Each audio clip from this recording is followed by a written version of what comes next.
Welcome to the Old Mac Gang Podcast, or OMG, a show where longtime Mac and Apple users come together to share practical tips, everyday workflows, and honest takes on Apple technology. I'm Marty Gensius, a 68-year-old Apple user. And tonight we're diving into Apple's early March product releases, what's rumored, what's expected, and what might actually land in our hands. So they're doing this different. It's not a big traditional keynote. They're doing this piece I think is kind of interesting. They're going to be doing what they call an event or a special experience. And I think it's cool. I get it. They have some anchored places around the world, London, Shanghai, and also New York, where they're going to have people on site and probably guests on site, and they will introduce the new products at that time all across the world globally. Whether we will get a live stream of that or whether we will just get video bits of it being sent out or clips that'll introduce whatever new products they're going to do, we don't know yet. It's the March 4th experience. What is going to be released on March 4th out of all of the products that they have suggested could come next week?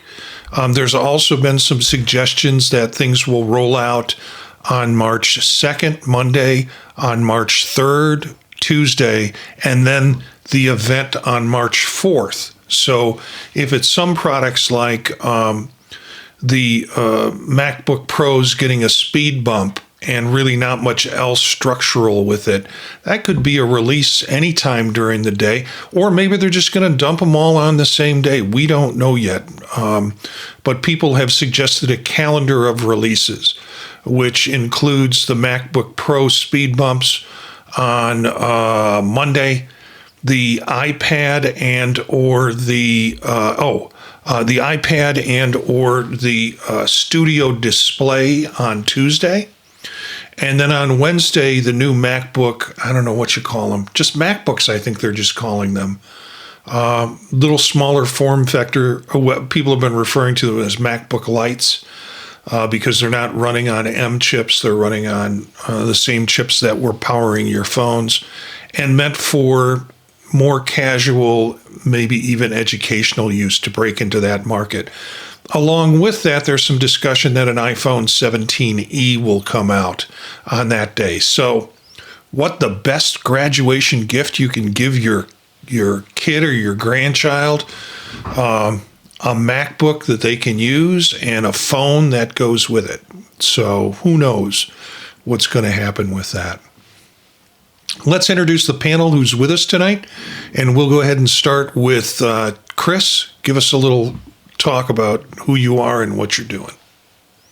Sure. I'm a 78-year-old retiree here in Tucson, Arizona.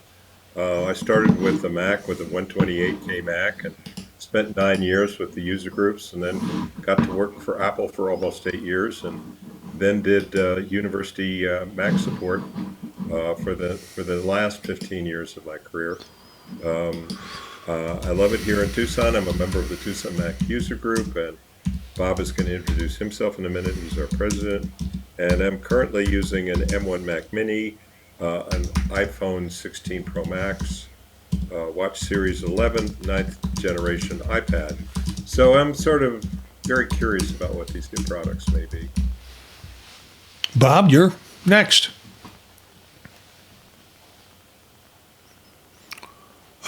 No microphone, Bob. And I'm Bob, also in Tucson. But Chris is way northwest in Tucson, and I'm way southeast in Tucson, kind of diametrically opposed. Yes, I've been in Tucson for some years now, and I am an officer of the Tucson Macintosh User Group. And I'm happy to be here with the rest of the old Mac gang. Peter? Hi, I'm Peter, a 73-year-old Apple enthusiast from Bay Village, Ohio, former foundryman and educator, now happily retired. I love talking gear, gadgets, and wish list items with everyone here. Charlie.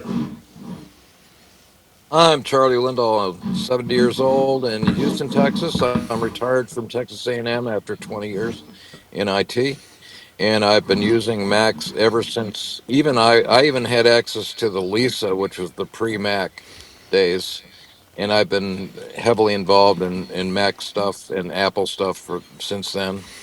Um, I currently have a 16 Pro, 16 iPhone 16 Pro. I have AirPods 3, which I love, and in hopefully about 2 weeks, I will have a Vision Pro given to me by my friend Carl. Okay, so I want to jump in and just share with folks who are watching the video and or listeners. We've got a couple of articles that have been announcements of what's going to happen or predictions of what's going to happen. These links will be in the show notes in the audio or video version of the show. And there's a MacRumors story that Apple reportedly plans to unveil at least 5 new products this next week. And also an article by CNET that talks about Apple could also reveal products for the next week too. So launching at least 5, including the iPhone 7e. So we'll see what happens with that. And then finally, 9 to 5 Mac. Again, everybody's using the same kicker line, at least 5 products leading into the March 4th event. And, some of these are put together because you have people like Bloomberg's Mark Gurman talking about what's going to be out there. And these articles have lists of what it could be. And some suggestions here, a low-cost MacBook. We talked about that, 17E iPhone, M5 Pro or Max MacBook Pro. And remember, they released the M5 MacBook Pro, but they're talking about an M5 Max, so a chip design edition. The M5 MacBook Air, the M4 iPad Air, the A18 iPad, possibly a M5 Max Ultra Studio Mac, and possibly a Studio Display too. Then finally, an article by Macworld, which again, same kind of title throw, at least 5 new products by March 4th. So again, the idea that some of this can be just dispersed over the beginning of the week.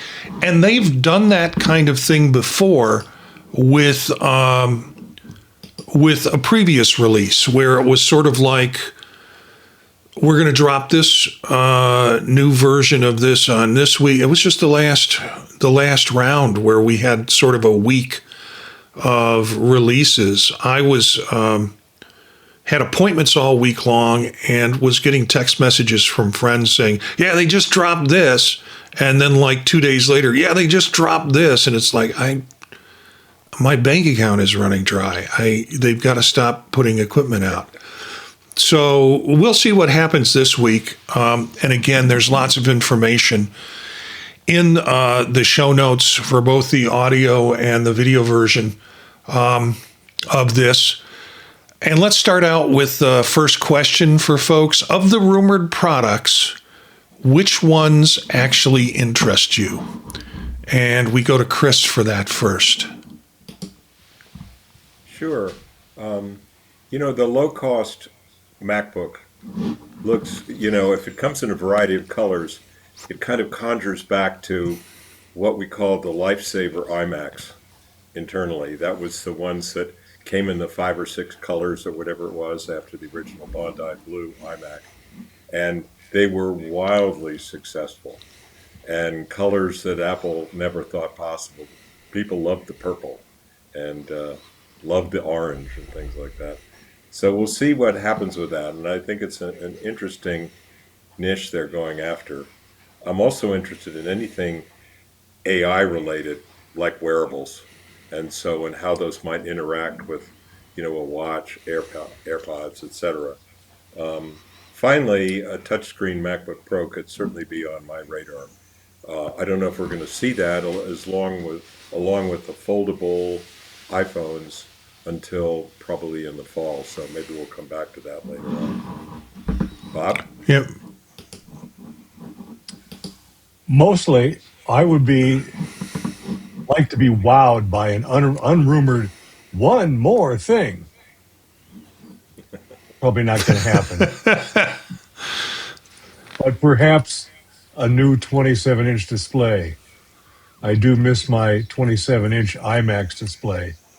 My current setup is two 27-inch LG displays connected to my Mac Studio. This is something I don't need, but a girl can dream. Peter? Yeah, for me, an improved studio display, that's what has my utmost interest because I want to level up on that front. But I'm also keen for lower priced MacBooks because I believe that the bottom drives the top. Growing the MacBook user base pressures the premium models to differentiate and add desirable luxury features, that I enjoy. A large, varied MacBook ecosystem benefits everyone, even folks who aren't likely to purchase an entry level item for themselves, like me. Yeah, I'm excited about the new low cost MacBook. It's a bit of a new form factor. I had one of the old, I guess, 12-inch MacBooks when they came out. I really loved that. It was not that I would toss it around. It would cost, it cost too much money then for a laptop that size. But man, for plane travel, for simple commuting, that size was great. Now, a low-cost MacBook with about the same size form factor. I read something today about what it won't be in it. These are things that they're going to do, and again, rumors of what won't be in it, like it's not supposedly not going to have a backlit keyboard. We don't know that yet. We won't know it until March 4th. But I'm interested in it because I'm like Peter is still involved in the educational system, and I would like to see more MacBooks, more people using MacBooks in my classroom. And I think it's different than this is going a bit after the Chromebook market. I don't think you can really compare them.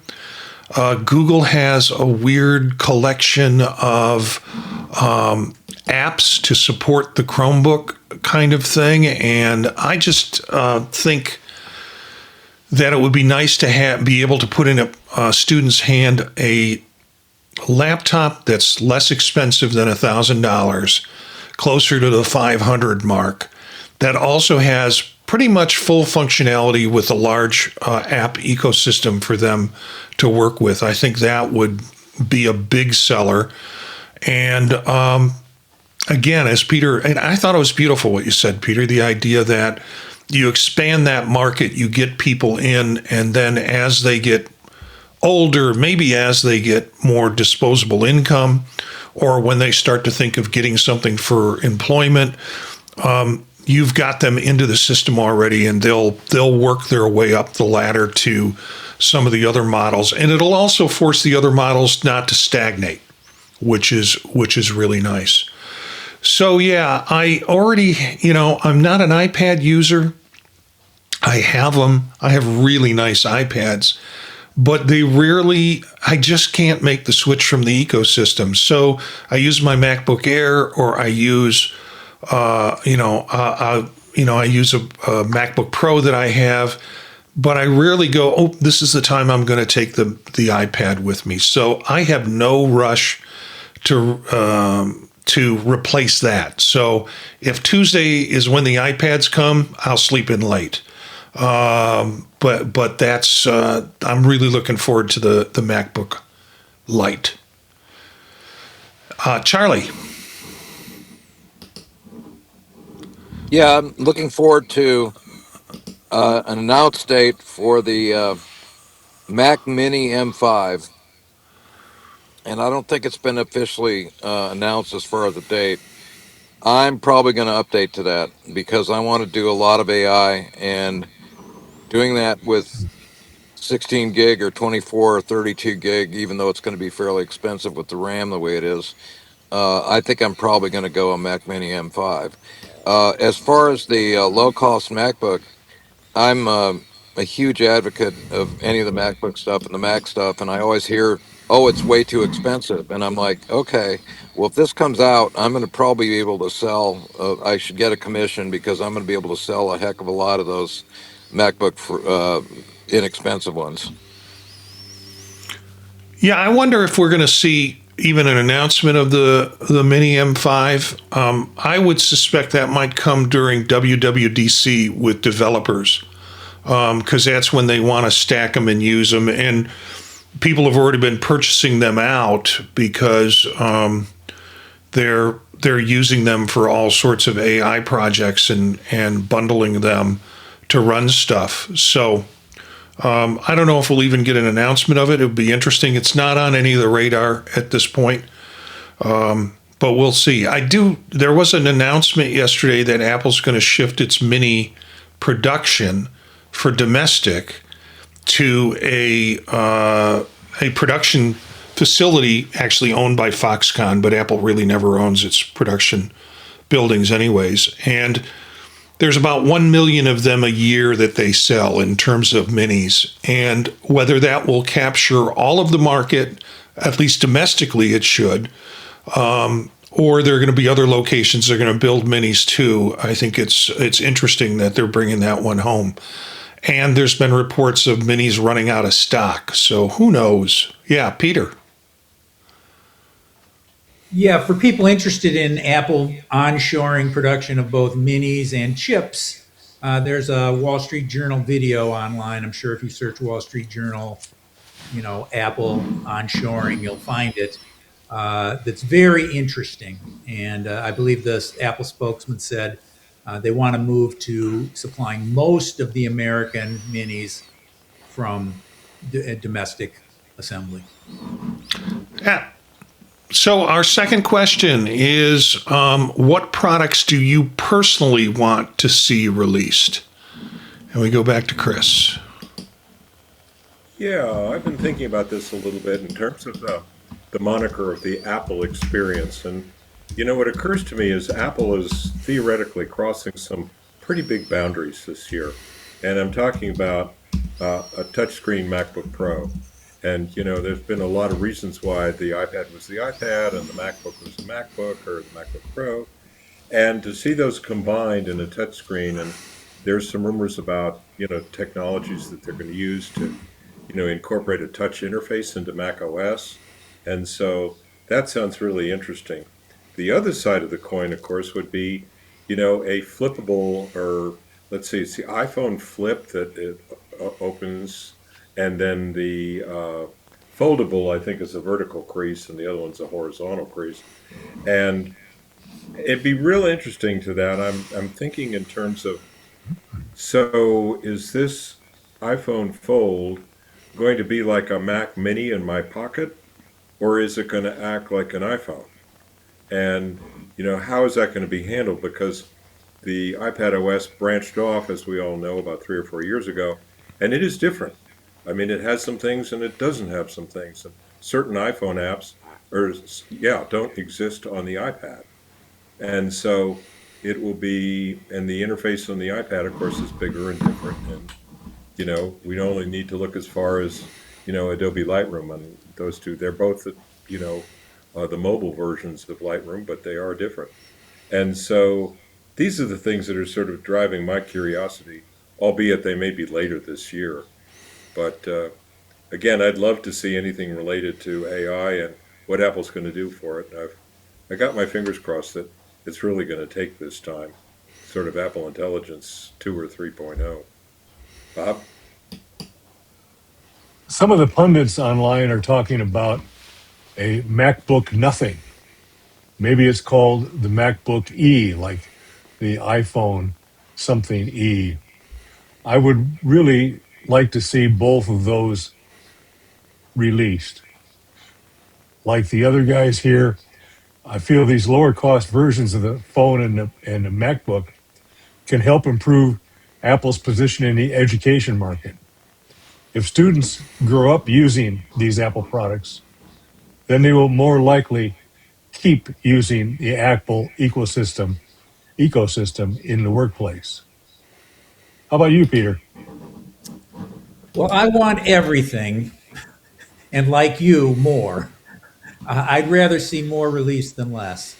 I appreciate continual improvement, even incremental gains. And I completely understand why some can find small updates frustrating and prefer bigger leaps, uh, wanting that cadence of go into their wallet to not be so frequent.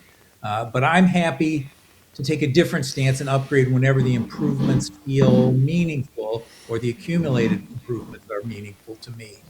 And I believe that regular scheduled updates ultimately yield more progress over time. So I'd be delighted to see nearly everything that's rumored appear and one more thing in the stores next week.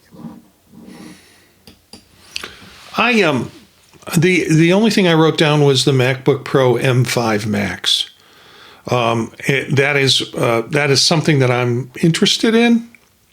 I think I also I will definitely pick up one of the MacBook Lights, and because of that, I'll look at what I'm going to trade in for both of those devices in order to be able to reap the benefit of both of those devices. And all we're really focusing on is the March 4th or that next week's releases. I don't think we'll see any Vision Pro upgrades this year. We won't see glasses probably announced until next spring. So I'm looking at my bank account. I'm looking at my tech slush fund, and I'm looking at getting the MacBook Lite and also the MacBook M5 Pro Max, and trying to really gas that one out as much as I can. So have a good high level productivity device that I can take with me in a laptop form. And that's not to say the other MacBook Airs and things like that are not good. It's just sort of, if I'm going to switch up on my MacBook Pro, I'm going to try and max it out and then maybe not touch it for another couple of releases, because I won't be in need of upgrading for the next couple of releases. So those are the two products that I personally want to see released. In part, I'm kind of tired of hearing people bellyache about having a MacBook M5 Pro, but they don't have the Pro Max yet. And we're going to hold off to, it's time to stop holding off. Let's let them buy a Pro Max M5, and we can all sleep better at night knowing that. The other kind of releases, like I said, the iPad, I'm not excited about. The 17E, not going to get it. I've got an iPhone Air, and love it. And we'll wait for that fold that we'll see this summer. I don't think we'll see a flip, even though it's there's a rumored device that kind of feels Motorola-ish, like a Razor, and I don't think Apple wants to go that way. So part of the bank account has to be saved for the fold this year if it goes that way. What products would you be tempted to buy from those that are rumored? We go to Chris again. Yeah, I'm going to steal a thought from Bob here because I also have a M1 Mac Mini that I got in 2021, and it's getting a little long in the tooth. And with only 16 gigs of RAM, that's been really limited. Some of my pro photo apps now on 32, believe it or not. And so I could definitely see something that could be a front end to power that, and then, like Marty says, something beyond a regular MacBook Pro. Like maybe I wouldn't go for the Mac, so I'd probably go for the Pro model, just because of the expense, and because also that would probably be adequate for my needs. And to have that in a portable form factor could be really nice. But I think beyond that, I'm just sort of curious and interested in terms of product philosophies and new things going on. And I don't know if we're going to see any of that next week, but we'll see what happens. How about you, Bob? Well, I might be tempted by a MacBook Air.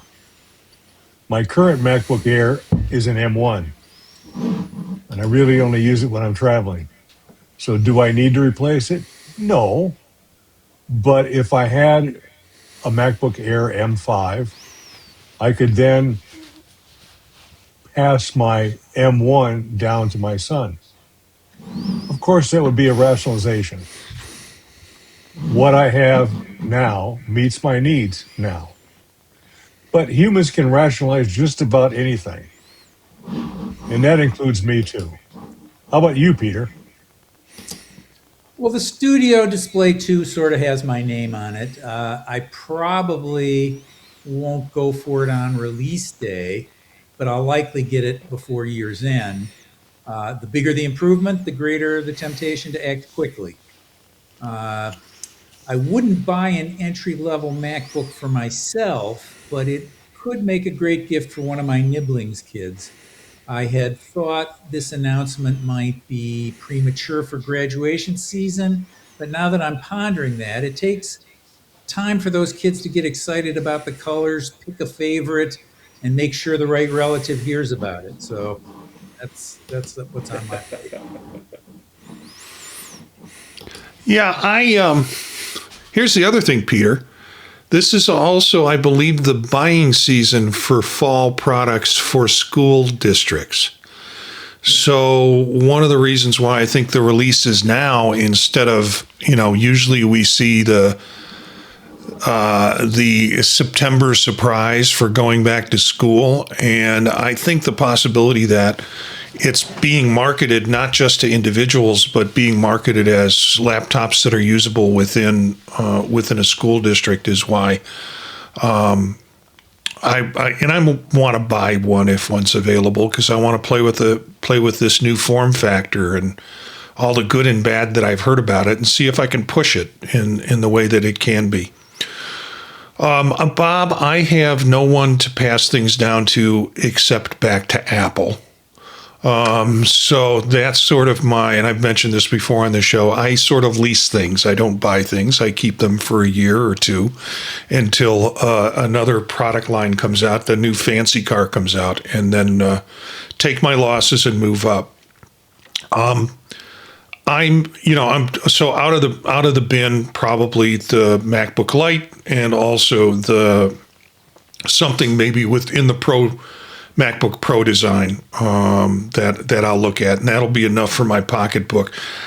I go back, I have displays, Peter. I've got 3 that I have in this studio, and the damn displays that I have won't die. I have a Dell 32-inch display that I think only is like 1900 by whatever resolution, but it's my big screen readable monitor.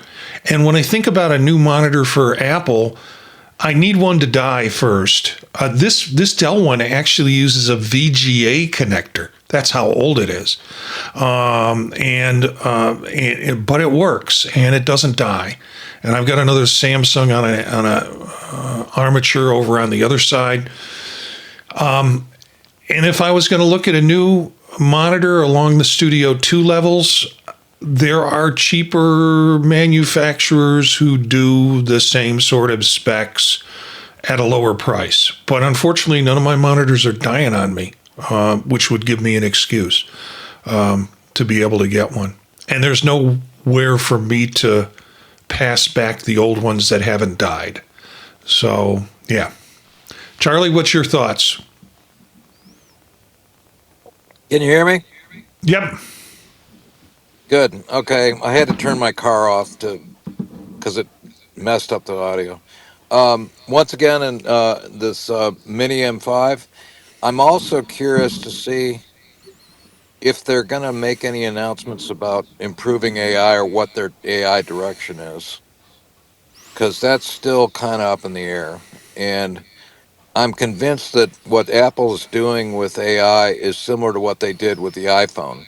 They waited for the Palm to come out. They waited for, the other devices to come out, and they said, okay, let's look at the mistakes they made. And then when they introduced the iPhone, it just blew everything away. And I think that's what's happening with the AI stuff.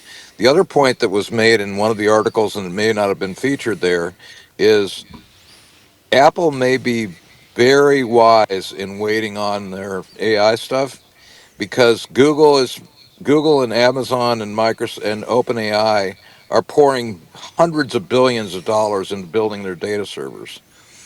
And Apple doesn't need to worry about buying the hardware or setting up the servers. They're going to go with OpenAI, or they're going to go with Google or whoever it is, and the other companies are going to have to constantly be updating the hardware, and Apple isn't going to have that overhead, and they're going to be able to keep their cash. So I thought that was an interesting perspective on the AI strategy. Yeah. Well, we're talking in terms of what's suggested that will be announced with product is low-cost MacBook, iPhone 17e, M5 MacBook Air, just to make Bob have an excuse, a M5 Pro Max, MacBook Pro, entry-level iPad. Some changes in the entry-level iPad is what they're suggesting. People are talking about OLED screens. There's also some talk about the Mac Mini or the iPad Mini having some upgrades to it. I have an iPad Mini. That's probably the iPad I use the most. I use it for reading the newspaper in the morning. I don't care if it's got an OLED screen. So again, that'll be a product that will probably drop off my refresh piece. The Mac Studio, frankly, I've been having trouble with my Mac Studio the last couple of days with some upgrades that I did that crashed it. And so I don't know if and it's new. I think it's an M4. So there's no reason, M4 Max it might be. I went and looked at it. It was early 2025 that I did the upgrade. So I don't feel a need to push that. And then the Apple Studio display that Peter's hoping for. So we'll see what happens. Any other comments on the May 4th? Oh, okay. Bob, go ahead. Guys, with a show of hands, if Apple comes out with multicolored MacBook nothings, who thinks that Marty ought to buy at least one of each? That's really quaint. You're outvoted, Marty. Now, I got my eyes on either a yellow or a green. Definitely no pink. Sorry, I'm a guy. How about a purple? How about purple? No, I've gotten purple iPads and stuff like that. I'd want to go for a different color. That would be my choice. I'm interested to see if they do any spec stuff with it too. What I've heard is 256 and 512. They're not going to do 1 terabyte drives in them. There are some talk about the educational models dropping to even 128 gigabyte. So yeah, this is where at least some of the speculation is about where they're cutting corners to get the price levels down. So interesting. We'll see. And Peter, you had a comment.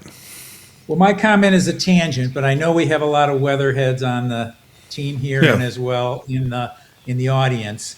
And the people who did Dark Sky, a nice weather app that got bought by Apple and made substantial improvements to Apple Weather. Well, that gang just released a new weather app. I guess their time after leaving Apple is up. It's called Acme Weather, and it has some nice design features. I would suggest taking a look at it. It is a subscription, $25 a year. You get a 2-week preview before you have to actually send them any money. So I'm in my trial period and kind of liking it. Yeah. How do you spell it, Peter?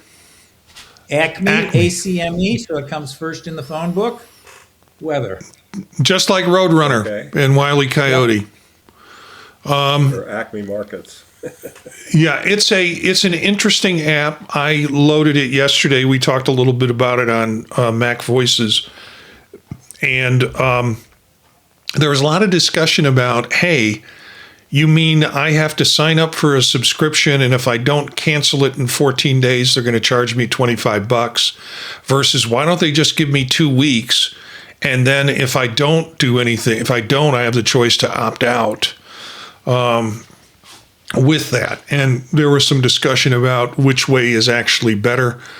I went and got it and just looked at it for like less than an hour before the show last night and thought, But then I got up this morning and started to play with it, and it's got some nice functionality. I mean, like some of the apps that you do, it's like, oh, okay, so that's the line of the weather. What happens if I touch that line? What happens? And I didn't find that when I first looked at it, but now, Peter, you suggest, and I agree with you, it's got some interesting, cool stuff in it. One of the things that is neat is like you have your black line of where the temperatures are going to go, and then you have other models predicting with gray lines around it. So you can look at areas of times of day where you have just wide variation in prediction of temperature, which is pretty cool. And then what they think the predicted model will be. Also has radar, which is, kind of essential now, I think, with apps for serious travelers. Actually, Will and I, my son and I, are going to do a Get Her Up and Go show tomorrow on weather apps for travel. And that one just kind of made it in. So we'll produce that show, and that'll be out on Gear Up and Go. Thanks for the reminder about Acme. Thanks for the suggestion. Peter, did you have more? Yeah, one hot tip for people who worry about getting slammed with the $25. If you sign up for the trial deal and then cancel it, you'll get to use it for 2 weeks, and then it'll go dead. So I wouldn't worry about that. And that's a nice thing about the App Store. A lot of times when I decide to purchase a subscription for 1 year, I worry about remembering if I've stopped using it, and I just cancel it, but the things work for the whole year. I think David Ginsburg tried that, and it then shut him out. He couldn't take advantage of it for 2 weeks. So, it's an interesting pricing model. Just put a reminder in your phone to 2 weeks from now to make a decision around it. So very cool. And a very interesting new app as it comes to weather. And it's nice to see the dark skies people coming out from the clouds to be able to do some good work, because their work was good before Apple bought them up. And we have some folks I want to thank in the chat room. We've got Craig, who is part of the chat room, and also Gary has joined the chat room. Occasional guest here on the show, and he wants me to show the app, but I'm not set up to do that. So have some fun and take a look at Acme Weather. Not the most exciting icon, but at least you know it's weather because it's basically an umbrella. So you know what the app is, but it's kind of a retro look to the design too. So it fits with Acme as a title. So thanks for everybody who's joined us in the chat room, and who is, thanks to you guys, Charlie and Bob and Chris and Peter, for joining us as part of the Old Mac Gang. That kind of wraps up this episode. If Apple announces something you're excited about, great. If not, and your current Apple gear is probably still excellent anyways, and the best device that you can get is the one that gets your work done or whatever you're doing done. Please subscribe to us. Share this with friends. They can join us live like Gary and Craig did.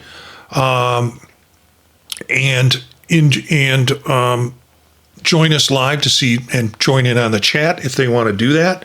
Or you can take a look at our show either on YouTube at youtube.com/@oldmacgang, or where you can pick up the video. You can also pick up the audio on all audio podcasts. And within the show notes, you'll have all the links that we talk about in the show. So thanks for joining us, and see you next time. Thanks for being part, because you are now part of the Old Mac Gang.